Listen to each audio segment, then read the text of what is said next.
Assalamualaikum warahmatullahi wabarakatuh. Waalaikumsalam warahmatullahi wabarakatuh. Innal hamdalillah nahmaduhu wa nasta'inuhu wa nastaghfiruh wa na'udzu billahi min shururi anfusina wa min sayyiati a'malina. May yahdihillahu fala mudilla lahu wa may yudlil fala hadiya lahu. Asyhadu an la ilaha illallah wahdahu la syarika lahu wa asyhadu anna Muhammadan abduhu wa rasuluhu la nabiyya wa la rasula ba'dahu, amma ba'du. Pertama-tama marilah kita bersama-sama mengucapkan rasa syukur kita kepada Allah Subhanahu wa taala dengan mengucap hamdalah bersama-sama alhamdulillahirabbil alamin. Yang karena nikmat yang Allah berikan kepada kita di pagi hari ini kita bisa melaksanakan sholat subuh secara berjamaah di masjid yang sebelumnya insyaallah semuanya pada sahur ya.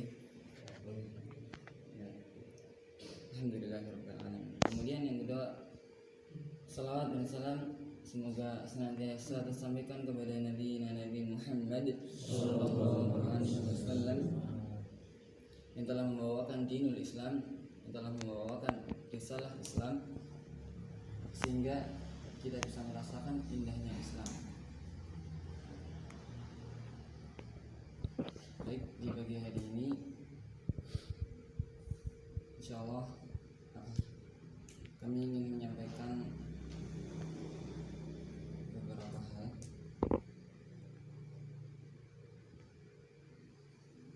Para ikhwan di sini semuanya tahu Abdurrahman bin Auf. Abdurrahman bin Auf salah satu sahabat Nabi Muhammad sallallahu alaihi wasallam. Beliau ini termasuk salah seorang sahabat yang sugih, kaya. Bahkan kayaknya itu enggak cuman kaya biasa, tapi kaya banget, sugih banget.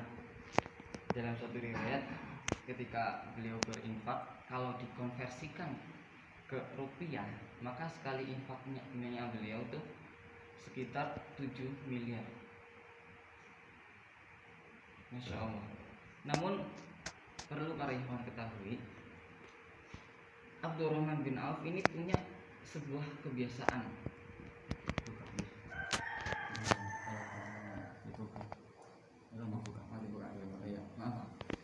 Sebelumnya kita buka dulu dengan doa awal majelis. Bismillahirrahmanirrahim.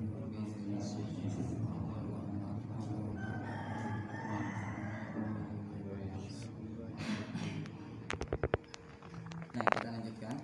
Abdurrahman bin Auf tadi adalah seorang saudagar yang sekali berinfak itu infaknya banyak banget. Nah, beliau ini punya sebuah kebiasaan. Kebiasaan beliau ketika beliau masuk masjid, ketika beliau hendak melaksanakan sholat, beliau menaruh sandalnya di luar sambil berkata, mungkin enggak cuma sandal, semua semua pernak-pernik dagangannya semuanya ditinggalkan di luar masjid, dan beliau berkata, aku tinggalkan kalian semua di sini, aku pasrahkan sama Allah supaya aku bisa fokus beribadah, supaya aku bisa fokus untuk beribadah. Aku tinggalkan semua tentang dunia. Maksudnya kenapa beliau berkata seperti itu? Seperti yang tadi beliau bilang, karena ingin fokus beribadah. Coba kalau kita bandingkan dengan kita, bahkan kita di sholat kita masih sering memikirkan banyak hal. Sing enom ya mikiri dolan mering di, sing tua ya mikiri boleh duit apa kepriwe. Nah, si Abdurrahman bin Auf ini ketika masuk masjid, beliau mengikrarkan dirinya meninggalkan semua tentang dunia. Mungkin nek ibaratnya panjenengan sedoyo lagi masing masjid, sandalnya tinggalan jaba, dompetnya tinggalan jaba, motornya ditinggalan jaba, dagangannya tinggalan jaba. Kira-kira kayak gue apa? kayaknya enggak paling sandal laptop ya kuat. tapi maupun Arab kayak gue ya aja kok hilang karena kita beda zaman. Karena di zaman Abdurrahman bin Auf itu kan nggak ada mencuri. Di zaman sahabat mungkin ada, tapi kalaupun di zaman itu ada seorang yang mencuri, dia sudah punya keberanian yang sangat berat, bagus banget tuh keberaniannya. Karena mencuri di zaman Rasul hukumannya nggak tanggung-tanggung, dipotong tangan. Kalau mencuri zaman sekarang sih paling 3.000 ribu. Nah, Abdurrahman bin Auf ini sangat kaya. Tadi disebutkan bahwa infaknya sekali berinfak 7 miliar. Sekali berinfak 7 miliar. Mungkin para ikhwan ada yang mengatakan, ya itu kan zaman dulu, itu kan waktu itu ekonominya bisa mendukung untuk itu. Tapi para ikhwan, kami sebutkan bahwa di zaman sekarang juga ada. Di zaman sekarang juga ada. Salah seorang pemilik bank Islam terbesar di Arab Saudi, saya lupa banknya, saya lupa namanya juga. Beliau ini punya kebiasaan juga, sekali berinfak jumlahnya sangat besar dan gak di cuma satu tempat. Beliau ini punya beberapa tempat khusus untuk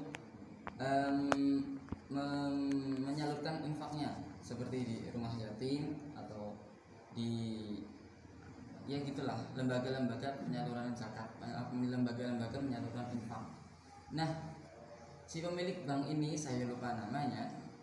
Beliau ini punya 7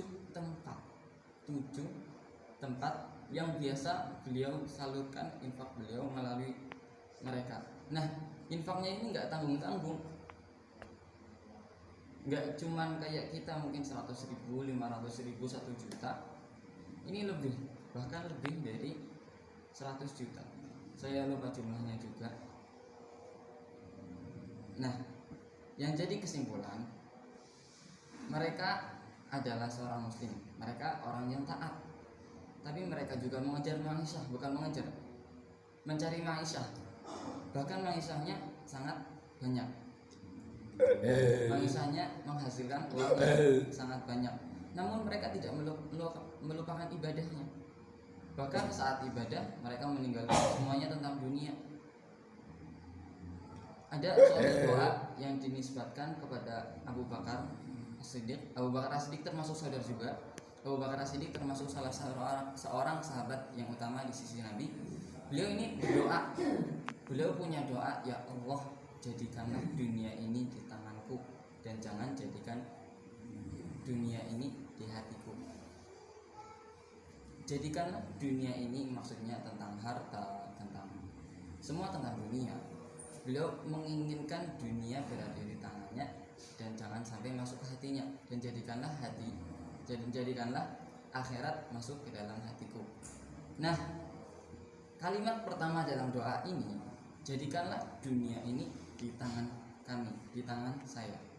Ini bermakna dicekal, berarti kan dikendalikan, pengelolaan. Artinya dunia ini dalam kendali penuh kita. Kita tidak dikendalikan oleh harta ataupun semua tentang dunia, tapi kita yang mengendalikan. Itu doa Abu Bakar, ingin bahwa dunia dikendalikan oleh tangan beliau. Bahkan Abu Bakar sendiri saat berinfak, ketika ditanya sama Rasul, wahai Abu Bakar, apa yang engkau tinggalkan untuk keluargamu? Maka Abu Bakar menjawab, aku tinggalkan Rasul Allah dan Rasulnya sebagai untuk keluargaku. Abu Bakar As-Siddiq mengatakan seperti itu, yang membuat Umar bin Khattab mengatakan aku tidak akan bisa menyamai Abu Bakar. Itu bukan jumlahnya, namun keikhlasannya. Yang dilihat dari hal itu bukan jumlahnya. Mungkin Umar bin Khattab berinfak lebih banyak, Tapi Abu Bakar mungkin jumlahnya lebih sedikit, cuman Abu Bakar menginfakkan semua yang Abu Bakar punya. Kalau kita, ya jangan semuanya, karena sudah ada takarannya. Sepertiga untuk kita, sepertiga untuk keluarga, sepertiga lagi untuk untuk berinfak. Nah, maka dari itu para ikhwan, mari kita semuanya jadi orang kaya. Mari kita semuanya jadi mencari manusia, mencari penghidupan sekedarnya. Ya bukan sekedarnya, sebisanya, ya bisa meletakkan ya apa-apa. Nah, tapi jangan sampai pekerjaan kita, jangan sampai manusia kita melalaikan kita atas ibadah, menjadikan kita lalai dalam ibadah. Kita khusyukkan ibadah kita. Bahkan dalam surat Al-Hadid, alam ya'minil ladzina amanu an takhsha'a qulubuhum li dzikrillah, yang artinya belum datangkah saatnya bagi orang-orang yang beriman untuk antaksya qulubuhum li dzikrillah, bagi mereka untuk berzikir kepada Allah. Kami saat membaca ayat ini merasa seperti ditembak, karena bagaimanapun kami saat beribadah masih kepikiran ini dan itu, masih kepikiran banyak hal.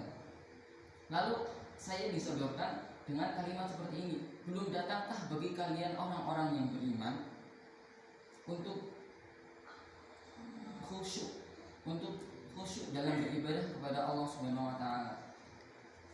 Kalau bertanya belum datangkah,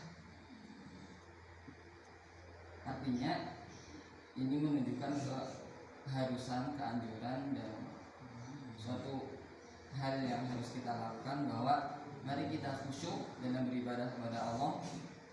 Jangan tinggalkan dunia, tapi jadikanlah dunia ini di tangan kita, dalam pengelolaan kita. Jangan sampai masuk ke dalam hati kita, dan jadikanlah akhirat di hati kita, supaya kita bisa selamat dan bisa menuju ke surga bersama-sama.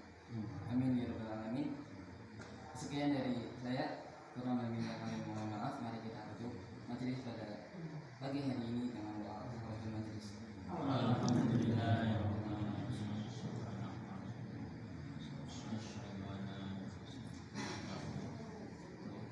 Sebelum kami tutup, ada tambahan dari Pak Sandi. Assalamualaikum warahmatullahi wabarakatuh. Mboten ganggu nggih, Bu. Kami kurang sedikit dumateng panjenengan sedaya nggih. Alhamdulillahirabbil alamin, wassalatu wassalamu ala asrofil anbiya wal mursalin wa ala alihi washabihi ajmain. Amma ba'du. Matur nuwun dumateng para jamaah salat subuh ingkang sampun dipun paringi kesehatan lan dipun paringi langkahipun ratunggalipun pundi majelis ilmu nggih. Kula badhe namung ngaturaken matur nuwun dumateng para asatidz utawi para santri ingkang sampun maringi ilmu nggih dhateng kita sedaya nggih. Matur nuwun napa mboten, Bu? Nuwun. Langkung-langkung dhateng lare-lare ingkang sampun dipun didik nggih. Sebab tiyang sepuhan menika mboten pengalamane mboten kathah nggih. Pengalaman kuno sih, sebab ngajine Institut Erlanggar nggih. Nggih sanes Institut Erlanggar. Dados kula niki nampi ngilmu saking para santri nggih. Nika alhamdulillah kanthi sanget nggih dipun trima. Mugi-mugi sedaya menika ingkang dipun aturaken wonten para santri ndadosaken ibrah wonten ing kula lan dados renungan wonten ing kula kangge bekal ibadah kawula ingkang sampun usia lanjut.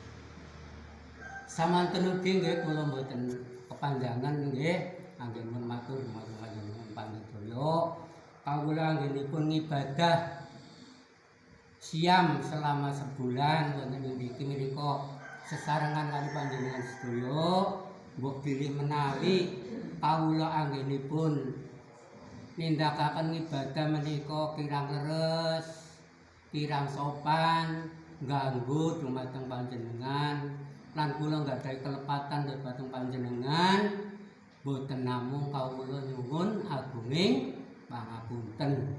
Saestu-estu kula nyuwun ngapunten dumateng panjenengan. Mbok menawi lare-lare menika terganggu dhateng aktivitasipun nggih. Mbok menawi kula anggenipun ngomong keladuh niku kula nyuwun ngapunten. Makaten atur kawula sepindah matur nuwun sanget dumateng para santri ingkang sampun nyurahaken ngèlmunipun.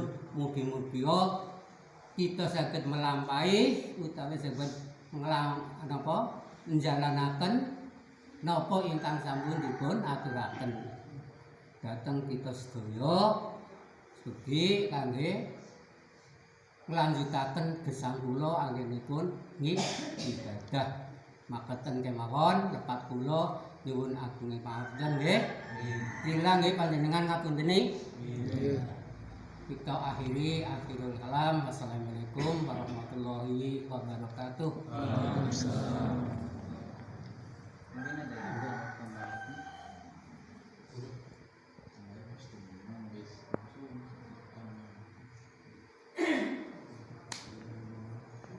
Itu saja sampai malam ini